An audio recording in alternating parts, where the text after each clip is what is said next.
নমস্কাৰ ছাত্ৰ ছাত্ৰীসকল বিকাশ এডুকেশ্যন চেনেল সকলোকে আকৌ পুনৰ স্বাগতম জনাইছোঁ। আজি এইটো ভিডিঅ'তে আলোচনা কৰিম অসম জাতীয় বিদ্যালয় ক্লাছ 6ৰ বিজ্ঞানৰ পাঠ নং 16 পোহৰ। এই পোহৰৰ আজি প্ৰশ্ন উত্তৰখিনি গোটেইখিনি আজি আলোচনা কৰিম। তেনেহ'লে ভিডিঅ'টো স্কিপ নকৰাকৈ শেষলৈকে চাই থাকক। প্ৰথমে কৈছে যে 1 নম্বৰত যে শুদ্ধ উত্তৰটো বাছি উলিয়া।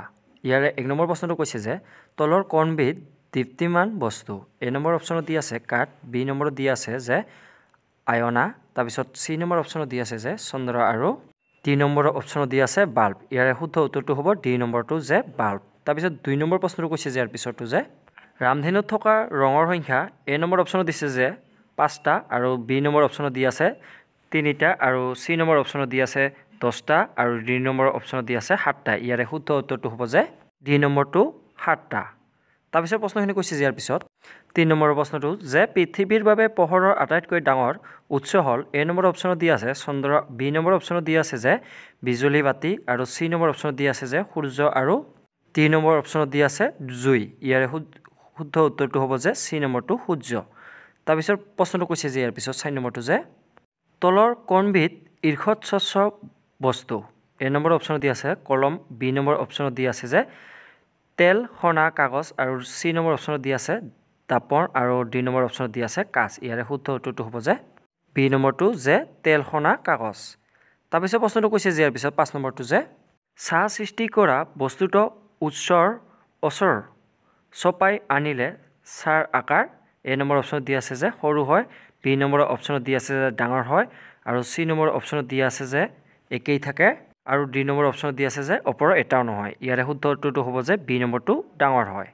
তাৰপিছত প্ৰশ্নটো কৈছে যে ইয়াৰ পিছৰটো যে 6 নম্বৰ প্ৰশ্নটো যে কোনো বস্তুৰ ছাঁ পোহৰৰ উৎসৰ A নম্বৰ অপশ্যনত দি আছে যে একেফালে থাকে, B নম্বৰ অপশ্যনত দি আছে যে বিপৰীত ফালে থাকে আৰু C নম্বৰ অপশ্যনত দি আছে যে তলফালে থাকে আৰু D নম্বৰ অপশ্যনত দি আছে যে ওপৰৰ ফালে থাকে।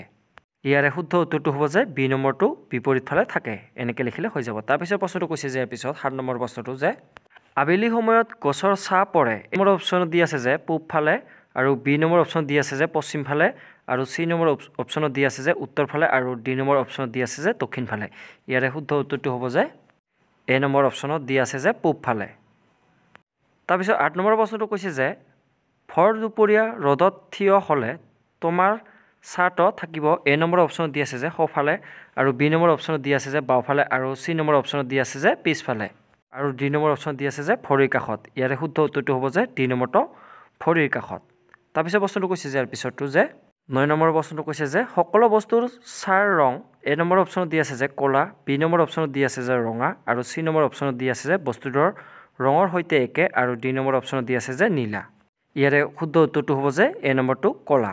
তাৰপিছত 10 নম্বৰ প্ৰশ্নটো কৈছে যে ইয়াৰ পিছৰটো যে প্ৰতিবিম্বৰ ৰং A নম্বৰত দি আছে যে ৰঙা আৰু B নম্বৰ অপশ্যনত দি আছে যে হালধীয়া আৰু C নম্বৰ অপশ্যনত দি আছে যে লক্ষ্য বস্তুৰ সৈতে একে আৰু D নম্বৰ অপশ্যনত দি আছে যে ক'লা। ইয়াৰে শুদ্ধ উত্তৰটো হ'ব যে C নম্বৰটো যে লক্ষ্য বস্তুৰ সৈতে একে। এনেকৈ বা এইখিনি লিখিলে হৈ যাব। তাৰপিছত প্ৰশ্নখিনি কৈছে যে ইয়াৰ পিছৰটো যে 2 নম্বৰ প্ৰশ্নখিনি যে চমু উত্তৰ দিয়া। ইয়াৰে প্ৰথমটো কৈছে যে 1 নম্বৰ প্ৰশ্নটো দি আছে যে আমাৰ আমি বস্তু এটা কেনেদৰে দেখা পাওঁ। ইয়াৰ উত্তৰটো এনেকৈ লিখিব লাগিব যে পোহৰ বস্তুৰ ওপৰত পৰে, বস্তুটোৰ পৰা সেই পোহৰ চাৰিওফালে ছিটিকি যায়, তেনে ছিটিকি অহা পোহৰ আমাৰ চকুত পৰিলে আমি বস্তুটো দেখা পাওঁ। এনেকৈ বা এইখিনি লিখিলে হৈ যাব। তাৰপিছত 2 নম্বৰ প্ৰশ্নটো কৈছে যে দীপ্তিমান বস্তু কাক বোলে, এটা উদাহৰণ দিয়া। ইয়াৰ উত্তৰটো এনেকৈ লিখিব লাগিব যে নিজে পোহৰ দিব পৰা বস্তুবোৰক দীপ্তিমান বস্তু বোলে। উদাহৰণটো এনেকৈ লিখিম যে সূৰ্য। এনেকৈ বা এইখিনি লিখিলে হৈ যাব। তাৰপিছত 3 নম্বৰ প্ৰশ্নটো কৈছে যে ইয়াৰ পিছৰটো বগা পোহৰত কেইটা ৰং আছে, ৰং কেইটা কি কি। এনেকৈ লিখিব লাগিব উত্তৰটো যে বগা পোহৰত 7টা ৰং আছে। ৰং কেইটা হ'ল বেঙুনীয়া, ঘন নীলা, নীলা, সেউজীয়া, হালধীয়া, সুমথিৰা আৰু ৰঙা। এনেকৈ বা এইখিনি লিখিলে হৈ যাব আৰু এই 7টা ৰঙৰ নাম লিখি দিলে হৈ যাব। তাৰপিছত প্ৰশ্নটো কৈছে যে ইয়াৰ পিছৰটো যে 4 নম্বৰ প্ৰশ্নটো যে স্বচ্ছ আৰু ঈষৎ স্বচ্ছ বস্তু কাক বোলে, প্ৰতিবিধৰে দুটাকৈ উদাহৰণ দিয়া। ইয়াৰ উত্তৰটো এনেকৈ লিখিব লাগিব যে যিবোৰ বস্তুৰ মাজেদি পোহৰ সম্পূৰ্ণৰূপে পাৰ হৈ যায় তেনে বস্তুক স্বচ্ছ বস্তু বোলে। উদাহৰণ লিখিব লাগিব যে পৰিষ্কাৰ, কাঁচ আৰু পানী। এনেকৈ লিখিলে হৈ যাব আৰু এনেকৈ লিখিব লাগিব যে যিবোৰ মাজেৰে পোহৰ কম পৰিমাণে পাৰ হৈ যায় তেনে বস্তুক ঈষৎ স্বচ্ছ বস্তু বোলে। উদাহৰণ লিখিব লাগিব এনেকৈ যে তেল, সোণা, কাগজ আৰু ট্ৰেক্সিং কাগজ এনেকৈ লিখিলে হৈ যাব তাৰপিছত প্ৰশ্নটো কৈছে যে ইয়াৰ পিছৰটো যে 5 নম্বৰ প্ৰশ্নটো কৈছে যে চাহ কি চাহ কেনেদৰে সৃষ্টি হয় ইয়াৰ উত্তৰটো এনেকৈ লিখিব লাগিব যে অস্বচ্ছ বস্তুৰ মাজেদি পোহৰ পাৰ হৈ নাযায় সেইকাৰণে বস্তুটোৰ পিছফালে এক আন্ধাৰ অংশৰ সৃষ্টি হয় সেই হল বস্তুটোৰ ছাঁ পোহৰৰ বাটত বাধা পৰিলে ছাঁ সৃষ্টি হয় এনেকৈ বাইখিনি লিখিলে হৈ যাব তাৰপিছত প্ৰশ্নটো কৈছে যে ইয়াৰ পিছৰটো যে 6 নম্বৰৰ প্ৰশ্নটো যে ছাঁ গঠন হ'বলৈ প্ৰয়োজনীয় দুটা চৰ্ত উল্লেখ কৰা ইয়াৰ উত্তৰটো লিখিব লাগিব যে এনেকৈ যে ছাঁ গঠন হ'বলৈ প্ৰয়োজনীয় দুটা চৰ্ত হ'ল বস্তুটোৰ এফালে পোহৰৰ উৎস থাকিব লাগিব আৰু বিপৰীত ফালে থাকিব লাগিব ছাঁ গঠন হ'ব পৰা এখন পৃষ্ঠ এনেকৈ বাইখিনি লিখিলে হৈ যাব তাৰপিছত প্ৰশ্নখিনি কৈছে যে ইয়াৰ পিছৰটো যে 7 নম্বৰৰ প্ৰশ্নটো যে ছাঁৰ আকাৰ কেনেদৰে সৰু বা ডাঙৰ কৰিব পাৰি ইয়াৰ উত্তৰটো লিখিব লাগিব এনেকৈ যে বস্তুটোৰ পোহৰৰ উৎসৰ ওচৰ চপাই আনিলে ছাঁটো ডাঙৰ হয় আনহাতে উৎসৰ পৰা আঁতৰাই আনিলে ছাঁটো সৰু হয় এনেদৰে ছাঁৰ আকাৰ সৰু বা ডাঙৰ কৰিব পাৰি এনেকৈ বাইখিনি লিখিলে হৈ যাব তাৰপিছত প্ৰশ্নটো কৈছে যে ইয়াৰ পিছৰটো যে 8 নম্বৰ প্ৰশ্নটো যে প্ৰতিফলন মানে কি ইয়াৰ উত্তৰটো লিখিব লাগিব এনেকৈ যে কোনো পৃষ্ঠত পোহৰ খুন্দা খাই উভতি অহাকে পোহৰৰ প্ৰতিফলন বোলে এনেকৈ বাইখিনি লিখিলে হৈ যাব তাৰপিছত 9 নম্বৰ প্ৰশ্নটো কৈছে যে ইয়াৰ পিছৰটো দাপনত কিহৰ বাবে প্ৰতিবিম্বৰ সৃষ্টি হয় ইয়াৰ উত্তৰটো এনেকৈ লিখিব লাগিব যে দাপনত পোহৰৰ প্ৰতিফলনৰ বাবে প্ৰতিবিম্বৰ সৃষ্টি হয় এনেকৈ বাইখিনি লিখিলে হৈ যাব তাৰপিছত 10 নম্বৰ প্ৰশ্নটো কৈছে যে ইয়াৰ পিছৰটো যে